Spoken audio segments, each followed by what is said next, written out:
நெல்லை மாநகராட்சி மேயர் தேர்தல் நாளை நடைபெற இருக்கும் நிலையில் திமுக வேட்பாளராக ராமகிருஷ்ணன் அறிவிக்கப்பட்டிருக்கிறார். நெல்லையில் நடைபெற்ற ஆலோசனை கூட்டத்திற்கு பிறகு அமைச்சர்கள் KN நேரு, தங்கம் தென்னரசு ஆகியோர் ராமகிருஷ்ணனை அறிவித்திருக்கின்றனர். திமுக மேயர் வேட்பாளராக ராமகிருஷ்ணன் அறிவிக்கப்பட்டிருக்கிறார். நெல்லை மேயர் பதவிக்கான தேர்தல் நாளை நடைபெற இருக்கும் நிலையில் தற்போது வேட்பாளர் அறிவிப்பு வெளியாகி இருக்கிறது. கூடுதல் விவரங்களுடன் இணைகிறார் செய்தியாளர் அறிவரசு. விவரங்களை பதிவு செய்யும்.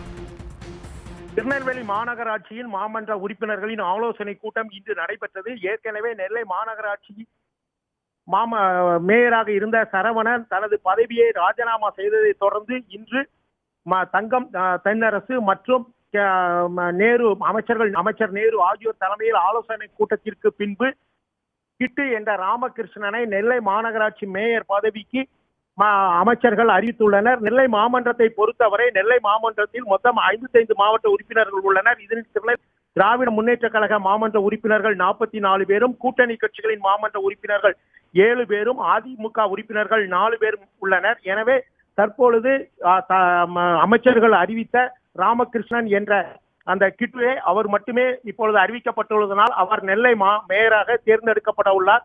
கடந்த ஜூன் மாதம் 3ஆம் தேதி நெல்லை மாநகர மேயர் சரவணன் தனது பதவியை ராஜினாமா செய்ததை தொடர்ந்து ஜூலை 3ஆம் தேதி தனது பதவியை ராஜினாமா செய்ததை தொடர்ந்து துணை மேயர் ராஜ்தான் பொறுப்பு மேயராக செயல்பட்டு வந்த நிலையில் தற்பொழுது கிட்டு என்ற அந்த ராமகிருஷ்ணன் தேர்ந்தெடுக்கப்பட்டுள்ளார். இவர் நெல்லை மாமன்றத்தில் 3 முறை உறுப்பினராக தேர்ந்தெடுக்கப்பட்டுள்ளார். மிகவும் எளிமையானவர்.